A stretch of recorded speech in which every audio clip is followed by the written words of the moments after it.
The Ukraine Peace Conference in Switzerland. Inherently flawed format opens conference to block grandstanding. The Ukraine Peace Conference finally took place at Bergenstock Resort in Switzerland on June 15th and 16th, immediately after the G7 meeting in Italy. During the World Economic Forum in January, Ukrainian President Vladimir Zelensky reached an agreement with the Swiss government to host the peace conference, with his 10-point peace plan serving as the conference centerpiece. The agreement by the Swiss government, a traditional neutral power, was a significant accomplishment for Ukraine, as Switzerland was considered a natural neutral arbiter and had agreed in principle to put its weight behind the Ukraine peace process. The Swiss government's enthusiasm for this agreement began to wane due to flaws in both the peace plan and the format of the talks. The flaws surfaced in the months leading up to the conference, but with the conference just weeks away, these flaws positioned the peace organizers to defend the conference's purpose while still attempting to secure countries' participation. The format of the peace conference, which utilized the Ukraine 10-point peace plan, has two fundamental flaws.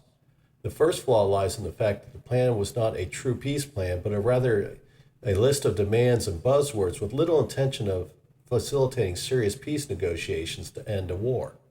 This plan was unattainable expectations for a country that was partially occupied and unable to eject the Russian occupiers, and it provided no basis for a true negotiation with the Russians, who unfortunately currently maintain a strong battlefield position in Ukraine. This is why the Russians have outright rejected the Ukraine plan, viewing it as a non-serious starting point for peace negotiations. The second flaw lies in not inviting the Russians or a country representing the Russian side to be at the peace conference. Without warring parties talking to each other or having an intermediary between the two sides that cannot meet face-to-face, no serious peace conference can take place. This criticism was apparent early in the process and became directed at the Swiss government.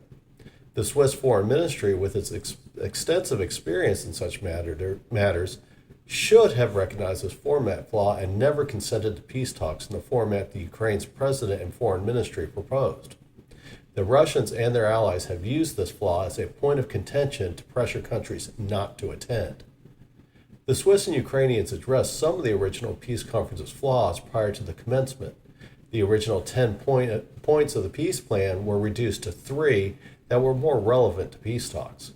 The 3 points concerned nuclear safety, food security, and complete return of war prisoners and Ukrainian civilians held captive by Russia.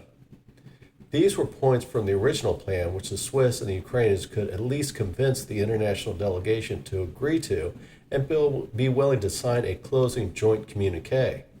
However, the inability to address or rectify the flaw of not involving Russia to the conference became an international point of contention, thereby diminishing the likelihood of peace. The Russians rejected the 10-point peace plan as a foundation for peace, rendering the issue unresolvable. As a result, they were unable to reconsider their decision to attend, and in terms of public relations, they had no incentive to lend credibility to a conference that amounted to little more than a media showcase for Ukraine. This is a legitimate Russian concern, as President Zelensky put significant time and effort into rallying countries to attend his peace conference, with the latest example being his appearance at the Shangri-La Dialogue in Singapore in early June, where he tried to convince Indo-Pacific countries to attend the conference. Many countries' skepticism about the flaw in the peace format made the meeting's purpose and attendance questionable, so the interest was waning. As a result, Ukraine, and to a lesser extent Switzerland, attempted to rally countries to attend the peace conference over the world's current largest war, and Europe's largest land war since World War II. Ukraine, which relies on positive public relations to support its international campaign and gain support to effectively resist the Russians, will view the sparse attendance as a public relations setback.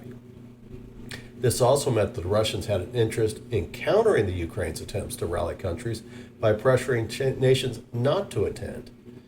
In recent weeks, Russian President Vladimir Putin and the Russian Foreign Ministry have made significant efforts to draw attention to the shortcomings of the peace conference.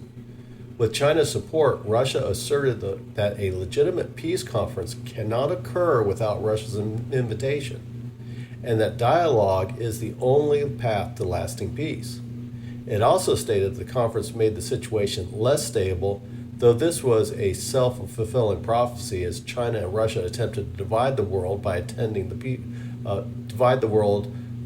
by attending the peace conference. Thus, China and Russia's strategy turned peace into another contentious division of post-invasion world order. President Zelensky, without providing proof, accused China of specifically intimidating countries not to attend when he addressed the Shangri-La dialogue. He also accused Russia of threatening countries with trade sanctions on food and chemicals and energy to discourage attendance. This is a claim made by the Ukrainians, but there seems to be evidence suggesting that some form of coercion was being used to prevent the developing countries from participating in the peace process in Ukraine. As criticism over the peace format grew, the Swiss and Ukrainians began emphasizing that the summit in June was just an attempt to show international support for peace in Ukraine, and that future meetings would include Russia. Russia, for example, appears to be indicating that it will not be involved in any Swiss-Ukraine-sponsored peace process and is supporting China's call to hold peace talks over what it calls the six-point peace plan. China has been lobbying for the alternative to the Ukraine plan, and it has told developing countries that the Ukraine plan would only prolong the war, so their participation would only be counterproductive to peace.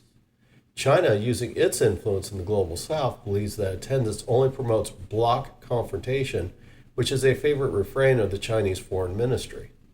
It assured these countries that not attending does not mean they're against peace in Ukraine. The Chinese efforts have led to an endorsement from 45 countries and Russia for their proposal. Switzerland invited 160 countries to attend the conference, but the Russian and Chinese efforts seem to have had an impact with only about 90 countries and organizations attended. And some of the attendees, such as India, sent relatively low-ranking officials. It was not a public relations failure for Ukraine, but it was not the participation it wanted.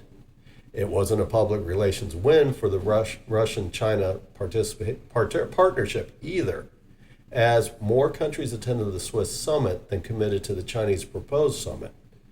Prior to the peace summit, the Russians did not help their cause by stating that they would negotiate immediately if Ukraine withdraw all its troops from the regions in the Ukrainian Donbass that Moscow illegally annexed after the war started.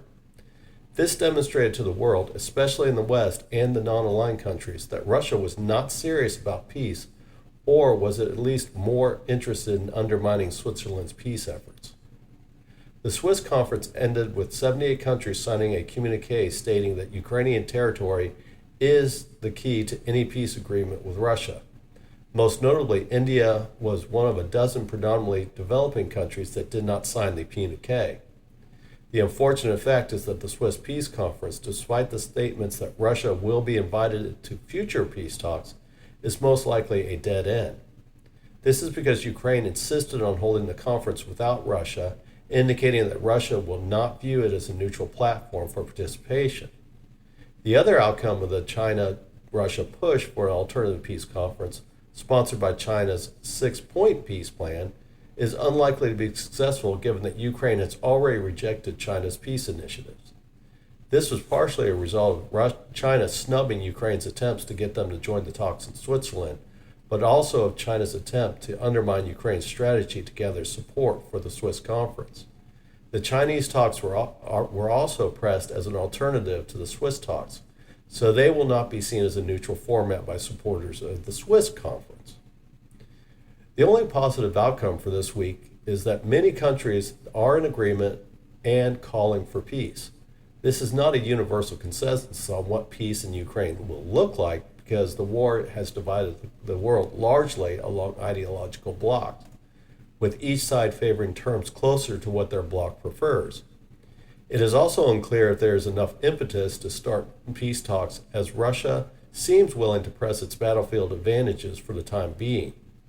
The two Swiss and Chinese proposed peace plans face significant obstacles, necessitating the need for a new venue and sponsor. The Russian proposal for the G20 to serve as a venue is likely to face rejection from Ukraine due to it being proposed by Russia.